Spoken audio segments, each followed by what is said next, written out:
Hello friends, welcome to the coffee mug. ഇന്ന് ഞാൻ നിങ്ങളെ പരിചയപ്പെടുത്താൻ പോകുന്നത് ഒരു അടിപൊളി ഡ്രിങ്കിൻ്റെ റെസിപ്പിയാണ്, പപ്പായ കോക്ടെയിൽ. വളരെ ഹെൽത്തിയും ടേസ്റ്റിയുമായിട്ടുള്ള ഡ്രിങ്കിൻ്റെ മെയിൻ ഇൻഗ്രീഡിയൻസ് പപ്പായയും ക്യാരറ്റുമാണ്. ഐസ്ക്രീമും പാലും എല്ലാം ചേരുന്ന വളരെ റിഫ്രഷിംഗ് ആയിട്ടുള്ള ഈ ഡ്രിങ്ക് ഒരിക്കലെങ്കിലും ട്രൈ ചെയ്ത് നോക്കേണ്ട ഒന്നാണ്. അപ്പോൾ വീഡിയോയിലേക്ക് പോകുന്നതിന് മുൻപ് എൻ്റെ ചാനൽ സബ്സ്ക്രൈബ് ചെയ്തിട്ടില്ലെങ്കിൽ സബ്സ്ക്രൈബ് ചെയ്യാൻ മറക്കല്ലേ. ആദ്യമായി നമ്മുടെ കോക്ടെയിലിന് ആവശ്യമായ ഇൻഗ്രീഡിയൻസ് എന്തൊക്കെയാണെന്ന് നോക്കാം. അളവ് കപ്പിന് 1/4 കപ്പ് പപ്പായ ചെറിയ പീസുകളായി അരിഞ്ഞത്. നന്നായി പഴുത്ത പപ്പായയാണ് നമുക്കിതിന് ആവശ്യമായിട്ടുള്ളത്. 3 മീഡിയം സൈസ് ക്യാരറ്റ്, ഇത് നല്ലതുപോലെ വേവിച്ച് സോഫ്റ്റ് ആക്കിയതാണ്. ഏകദേശം 1 കപ്പ് അടുത്തുണ്ട് കേട്ടോ. 1/2 ലിറ്റർ ഫ്രീസ് ചെയ്തെടുത്ത പാല്, ഇത് ഫ്രീസ് ചെയ്തെടുത്ത ശേഷം പൊട്ടിച്ച് ചെറിയ കഷ്ണങ്ങളാക്കിയതാണ്. 1/2 cup cornflakes, 3 scoop vanilla ice cream, 3 table spoon ഉണക്കമുന്തിരി,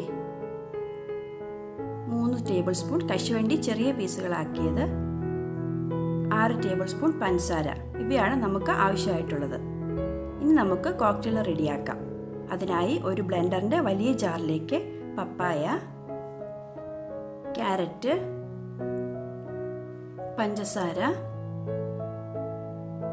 ഫ്രീസ് ചെയ്ത പാല്,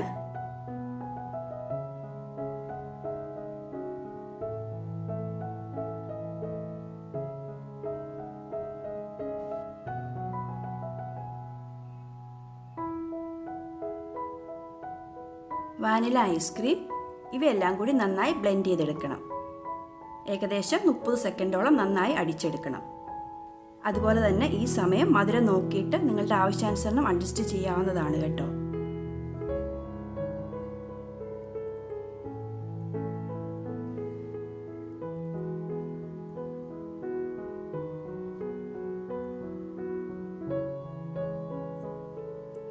ഇപ്പോൾ നന്നായി ബ്ലെൻഡായി കട്ടകളൊന്നുമില്ലാതെ കിട്ടിയിട്ടുണ്ട്. ഇനി ഇതിലേക്ക് കോൺഫ്ലെക്സ്,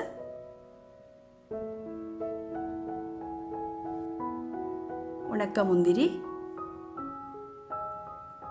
കശുവണ്ടി ഇവയെല്ലാം ചേർത്ത് 1 സ്പൂൺ വെച്ച് ഇളക്കി കൊടുക്കാം. അതിൽ നിന്ന് ഞാൻ കുറച്ച് എടുത്ത് മിച്ചം വെച്ചിട്ടുണ്ട്, അവസാനം ഗാർണിഷ് ചെയ്യാൻ വേണ്ടിയാണ് കേട്ടോ.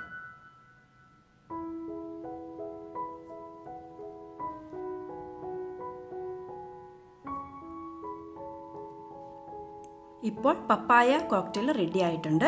ഇതൊരു സെർവിങ് ഗ്ലാസ്സിലേക്ക് പകർത്താം. ഇത് ഏകദേശം 4 പേർക്ക് സെർവ് ചെയ്യാനുള്ള ഡ്രിങ്ക് ഉണ്ട്.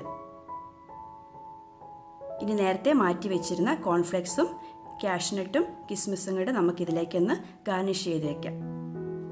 തണുപ്പോട് കൂടി കുടിക്കുന്നതിനാണ് കൂടുതൽ രുചി. എല്ലാവരും ഒന്ന് ട്രൈ ചെയ്ത് നോക്കണേ, നല്ല ടേസ്റ്റിയാണ്. പപ്പായൊക്കെ അടങ്ങിയിരിക്കുന്നതിനാൽ നല്ല ഹെൽത്തിയും, കുട്ടികൾക്കൊക്കെ വളരെ ഇഷ്ടപ്പെടും. അപ്പോൾ ഈ വീഡിയോ ലൈക്ക് ചെയ്യാനും ഫ്രണ്ട്സിനും ഫാമിലിക്കും ഷെയർ ചെയ്യാനും മറക്കല്ലേ. നമുക്കിനി മറ്റൊരു നല്ല റെസിപ്പിയുമായി വീണ്ടും കാണാം. Thank you.